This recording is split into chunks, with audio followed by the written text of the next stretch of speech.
नमस्कार, मी doctor Anand Deshpande from Deshpande eye hospital and laser centre. माझा मागचा जो व्हिडिओ होता त्यामध्ये मी तुम्हाला लेन्सेस कुठल्या प्रकारच्या असतात, जशा मोनोफोकल, बायफोकल, ट्रायफोकल आणि इडॉफ आणि टोरिक ह्या ज्या 5 प्रकारच्या लेन्सेस आणि त्याबद्दल माहिती दिली. त्यामध्ये बरेच प्रेक्षकांचे असे कॉमेंट्स आलेले आहेत की त्या लेन्सेसची प्राइस किती आहे आणि ते लेन्स डोळ्यात टाकून किती खर्च होईल. नक्की मी तुम्हाला त्या प्राइजेस बद्दल आणि लेन्सचा पूर्ण ऑपरेशनच्या खर्चाबद्दल माहिती देणार आहे किंवा देईल.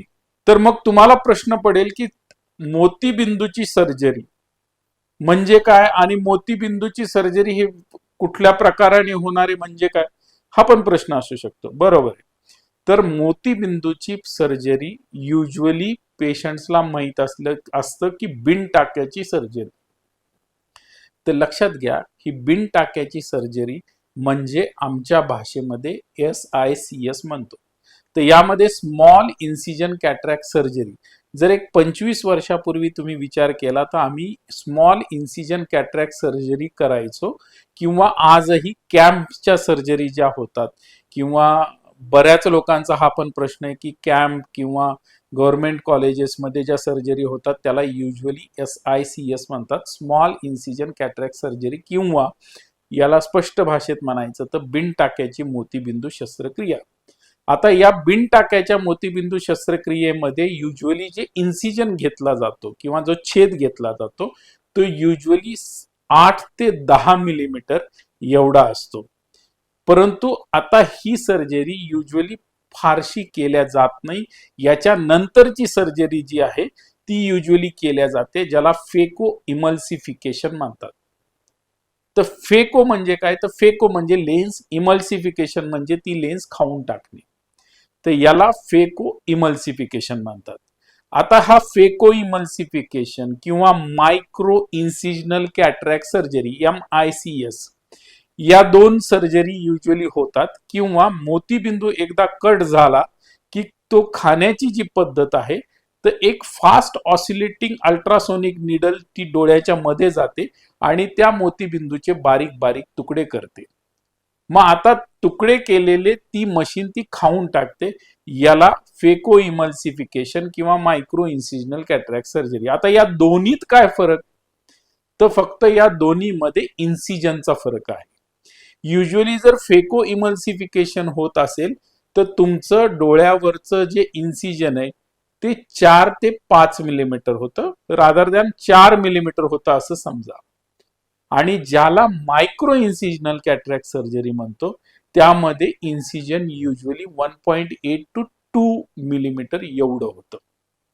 म्हणजे काय, फेको इमल्सिफिकेशन पेक्षा अर्ध इन्सिजन झालं म्हणजे 4 मिलीमीटर ऐवजी 2 मिलीमीटर झालं तर त्याला मायक्रो इन्सिजनल कॅटरॅक्ट सर्जरी म्हणायचं. पण दोन्ही मध्ये युजली मध्ये डोळ्याच्या मध्ये जाऊन अल्ट्रासोनिक एनर्जी वापरून त्या मोतीबिंदूचे बारीक बारीक तुकडे करून ती मशीन खाऊन टाकते. फक्त मग फरक काय, तर इन्सिजनचा फरक झाला. आणि दुसरा फरक झाला की मशीनची साईज, मशीनची कॉस्ट. जर तुम्ही फेको इमल्सिफिकेशन मशीन बघायला गेलात तर ती थोडी आकाराने छोटी असते, त्याचा मेंटेनन्स छोटा, त्याची कॉस्ट कमी, त्याच्यामुळे ऑपरेशनचा खर्च तुम्हाला कमी लागू शकतो. त्याची युजली मशीनची कॉस्ट ही रेंज केली तर 8-10 लाखापासून 15 ते 20 लाखापर्यंत येते. जर तुम्ही मायक्रो इन्सिजनल कॅटरॅक्ट सर्जरीकडे जायला लागलात तर तुम्हाला लक्षात येईल की इन्सिजन कमी होतं पण ती साईज ऑफ मशीन मोठी होते. पण ती मोठी मशीन, मग त्याचा मोठा मेंटेनन्स आणि त्याला रिकरिंग मोठी कॉस्ट, आणि मग ती मोठी कॉस्ट असल्यामुळे त्या मशीनची पण कॉस्ट इटसेल्फ ही मोठी असते. ती रेंज तुम्ही बघायला गेलात तर ती 40-45 लाखापासून 75 लाखापर्यंत ऑलमोस्ट येते. मग ही कॉस्ट युजली पेशंटवरच पडते. आणि ती पेशंटला कशी फायदेमंद होते ते युजली मी सांगताना युजली असं सांगतो पेशंटला की डेस्टिनी सेम आहे, म्हणजे एअरपोर्टवरच ड्रॉप आहे किंवा तुमचा प्रवास हा पुण्याहून मुंबईचा आहे असं कन्सिडर करा की पुणे मुंबई एअरपोर्ट ड्रॉप आहे. तर पुण्याहून मुंबई एअरपोर्ट ड्रॉप असताना एक 10 ते 15 लाखाच्या गाडीमध्ये तुम्ही जात आहे किंवा एखाद्या वॅगन आर मध्ये जाताय किंवा डिझायर मध्ये जाताय आणि तुम्ही इकडे त्याच वेळेस मर्सिडीज मध्ये जाताय किंवा बीएमडब्ल्यू मध्ये जाताय. तर युजली आम्ही जेव्हा मोतीबिंदू डोळ्याच्या मध्ये जाऊन खातो तेव्हा जो टर्ब्युलन्स तयार होतो तो सेम टर्ब्युलन्स जर ही डिझायर किंवा अल्टो गाडी 100च्या स्पीडनी जात असेल तर जसं थोडंसं टर्ब्युलन्स मध्ये बसणाऱ्या पॅसेंजरला समजेल आणि तोच टर्ब्युलन्स मोतीबिंदू जर कडक असेल तरी तो टर्ब्युलन्स युजली ह्या हायर एंड मशीन्स मध्ये समजत नाही. जसे की जर त्याच 100च्या स्पीडनी त्याच हायवेवर पुणे टू मुंबईत जाताय आणि तुम्ही बीएमडब्ल्यू आणि मर्सिडीज मध्ये जाताय तर मधल्या बसलेल्या पॅसेंजरला जसा टर्ब्युलन्स कळत नाही त्या पद्धतीतच हा मशीन काम करतो. आता याच्या पुढे जाऊन वेगळं काही आहे का, तर बरंच नाव प्रचलित असतं की ह्या ऑपरेशनला तुम्ही लेझरनी सर्जरी झाली असं म्हणतात. तर लक्षात घ्या या दोन्हीही किंवा तिन्ही ऑपरेशन्स मध्ये स्मॉल इन्सिजन कॅटरॅक्ट सर्जरी मध्ये कुठलीही मशीन वापरल्या जात नाही. दुसरं आहे फेको इमल्सिफिकेशन, ज्यामध्ये मशीन वापरून मोतीबिंदूचे तुकडे केले जातात आणि ते सक करून घेतल्या जातात. फक्त ती बेसिक मशीन असते. पुढची आहे मायक्रो इन्सिजनल कॅटरॅक्ट सर्जरी, ज्यामध्ये हायर एंड मशीन आहे पण यामध्ये सुद्धा अल्ट्रासोनिक एनर्जीचा वापर करून त्या मोतीबिंदूचे तुकडे होतात. पण सर्वजण सांगतात की माझं ऑपरेशन लेझर कॅटरॅक्टनी झालेलं आहे. तर बिलकुल नाही. या तिन्ही प्रोसिजर मध्ये कुठेही लेझरचा वापर होत नाही. सगळ्यांनी लक्षात घ्या इथे कुठेही लेझरनी कटिंग झालेलं नाही. पण त्याला एक लेझरनी कॅटरॅक्ट सर्जरी माझी झाली असं एक प्रत्येकाला माहित असतं किंवा ते प्रत्येकाला वाटत असतं. तर मग लेझरनी कॅटरॅक्ट सर्जरी म्हणजे काय, तर लेझरनी कॅटरॅक्ट सर्जरी म्हणजे प्युअरली त्यामध्ये फेमटो नावाचं लेझर आहे. मग हे लेझर काय की एकदम फास्टेस्ट लेझर आहे ज्याला femto laser assisted cataract surgery म्हणतात. FLACS femto laser assisted cataract surgery. हे जे लेझरनी मशीननी ऑपरेशन होतं हेच ऑपरेशन मोतीबिंदूचं फक्त आणि फक्त लेझरनी झालेलं आहे असं तुम्ही म्हणू शकता. अदरवाईज कुठलंही ऑपरेशन हे लेझरनी झालेलं नसतं. मग आता ह्या femto laser assisted cataract surgery मध्ये फायदा काय, तर यामध्ये अतिशय जास्त अचूकता ह्या ऑपरेशन मध्ये साधता येते. म्हणजे काय, आता तुम्हाला लक्षात आलं असेल की मी परत जाऊन पुढे जाऊन ह्याच्यावरच येतोय की डोळ्यात टाकलेली लेन्स ही महत्वाची आहे. ती आपल्याला दृष्टी देणार आहे. परंतु तुमचं ऑपरेशन कुठल्या पद्धतीने होतंय याला जास्त मार्क आहेत रादर दॅन कुठली लेन्स टाकली याला, किंवा ते ऑपरेशन किती चांगलं झालंय किती व्यवस्थित झालंय याला जास्त मार्क आहेत किंवा याला जास्त महत्व आहे रादर दॅन कुठली डोळ्यामध्ये आपण लेन्स टाकली. मी म्हणेल खूप ट्रायफोकल किंवा इडॉफ लेन्स ज्याच्याबद्दल आपण खूप चर्चा करतोय ती लेन्स टाकाल आणि MICS न करता तुम्ही SICS म्हणजे ट्रॅडिशनली 8 मिलीमीटर डोळा कट झालेला असेल तर तुम्हाला त्या लेन्सचा जो वाव इफेक्ट आहे तो तुम्हाला मिळणार नाही. युजली अजून एक सांगतो की फेको इमल्सिफिकेशन झालंय आणि तुम्हाला ट्रायफोकल तुम्ही लेन्स टाकताय तर त्या ट्रायफोकल लेन्स मध्ये मी तुम्हाला जसं सांगितलं की त्या लेन्स मध्ये रिंग्स आहेत त्या रिंग्सच्या सेंटर हा तुमच्या प्युपिलच्या म्हणजे डोळ्याच्या सेंटरला मॅच झाला पाहिजे.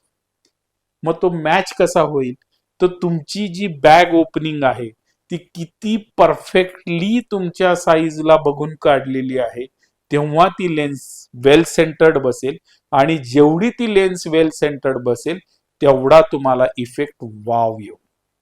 तर युजली या लेन्सेस टाकून किंवा ह्या प्रकारचे ऑपरेशन्स केल्यानंतर तुम्हाला जी दृष्टी मिळायला पाहिजे ती दृष्टी तुमची अतिशय क्रिस्टल क्लिअर असली पाहिजे, किंवा वाव इफेक्ट असला पाहिजे, किंवा तुम्हाला छान वाटलं पाहिजे, किंवा तुम्हाला कुठलाही त्या ऑपरेशनचा त्रास झाला नाही पाहिजे. यावरून तुमच्या युजली ऑपरेशनची कॉस्ट ठरते. ती कॉस्ट काही प्रमाणामध्ये चेंज असू शकते, की मुंबई पुण्या साईडला थोडीशी जास्त आणि जिल्ह्याच्या लेवलला थोडीशी कमी. परंतु ह्या टेक्नॉलॉजीचा वापर तुम्ही करताय का हे डॉक्टरांना तुम्ही विचारू शकता, आणि त्यानंतरच तुम्ही हे ऑपरेशन करू शकता, किंवा डॉक्टरांना स्पष्ट विचारू शकता की तुम्ही कुठली मशीन वापरणार आहे किंवा कोणत्या पद्धतीने तुम्ही ऑपरेशन करणार आहे. आता राहिला तुमचा प्रश्न सगळं सांगून की तुम्ही ऑपरेशन्सला किती पैसे युजली चार्ज करायला पाहिजे. तर मी जसं सांगितलं की तुम्हाला युजली मी फेको इमल्सिफिकेशन्स मध्ये किती चार्जेस घ्यायला पाहिजेत ह्या लेन्सेस टाकून, ह्याचं मी तुम्हाला उत्तर देतो. किंवा मायक्रो इन्सिजनल कॅटरॅक्ट सर्जरी, जी आपण ऍडव्हान्स मोठी मशीन घेऊन आपण ऑपरेशन करतो, त्या कंडिशन मध्ये जर कुठली लेन्स टाकली तर किती खर्च येईल. फेमटो हा थोडासा वेगळा भाग आहे, कारण की ते femto laser assisted cataract surgery usually खूप कमी ठिकाणी होते, आणि ते खूप कमी ठिकाणचेच मशीन आहेत. नक्कीच Deshpande eye hospital and laser centre Kothrud ह्या ब्रँचमध्ये आमच्या ते मशीन आहे. पण अदर ब्रँचेस आमच्या ज्या पुण्यामध्ये दुसरीकडे आहेत, देहू, पिरंगुट, वारजे, तर ह्या ब्रँचेसमध्ये ते मशीन फ्लेक्स जे फेमटो लेझरचं म्हणतोय ते मशीन नाही, कारण की त्याची कॉस्ट मोठी आहे, ते मशीन खूप मोठं आहे आणि प्युअरली त्यामध्ये लेझर वापरली जातं. तर मायक्रो इन्सिजनल कॅटरॅक्ट सर्जरी करून युजली तुम्ही monofocal lens टाकताय.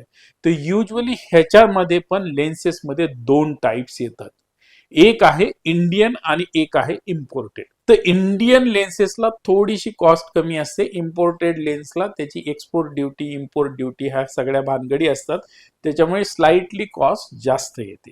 So micro इन्सिजनल cataract surgery करताय आणि इंडियन मोनोफोकल टाकताय तर हार्डली तुमचे खर्च 15 ते 20 हजार एवढा यावा. जर ती इम्पोर्टेड घेत असाल तर ते 30 ते 40 हजार असावा. याच्या पुढची लेन्स जी बायफोकल म्हणालो मी, किंवा मल्टीफोकल तुमच्या भाषेमध्ये म्हणतात, त्यामध्ये इंडियन घेतली तर एक 30 ते 35 हजार आणि इम्पोर्टेड घेतली तर 45 ते 50 हजार. याच्यानंतरची तिसरी लेन्स जी ट्रायफोकल आहे, ज्याच्यामध्ये दूरचं, इंटरमिडिएट म्हणजे कॉम्प्युटर, मोबाईलचं आणि वाचनाचं हे तिन्ही विजन क्लिअर होतात. या केसमध्ये जर तुम्ही इंडियन ट्रायफोकल लेन्स घेतली तर त्याचा खर्च अराउंड 75 ते 80 हजार येतो, आणि त्याच वेळेस जर तुम्ही ती इम्पोर्टेड लेन्स घेतली तर त्याचा खर्च अराउंड 1 ते 1.25 लाखापर्यंत येऊ शकतो. चौथी लेन्स जी इडॉफ आहे, extended depth of focus lens आहे. तर यामध्ये सुद्धा दोन व्हेरियंट. जर त्याचं इंडियन व्हेरियंट घेतलं तर तुम्हाला हार्डली एक 35 ते 40 हजार रुपये किंवा 45 हजार मॅक्स टू मॅक्स एवढा खर्च येऊ शकतो. पण तेच जर इडॉफ इम्पोर्टेड घेतलं तर एक 55 ते 60 हजार रुपये तुम्हाला खर्च येऊ शकतो. तर हे झालं तुम्हाला लेन्सेस, त्याचे टाइप्स कुठल्या प्रकारचे असतात आणि त्यांचा खर्च साधारणतः मायक्रो इन्सिजनल कॅटरॅक्ट सर्जरी केली तर कशा पद्धतीने येऊ शकतो. जर यामध्ये एखाद्याने फेको इमल्सिफिकेशन केलं तर त्याला थोडी कॉस्ट कमी लागेल, आणि एखाद्याने फेमटो केलं तर त्याची कॉस्ट थोडीशी वाढेल. एवढाच फरक येईल, अदरवाईज कुठलाही फरक येणार नाही. थँक्यू.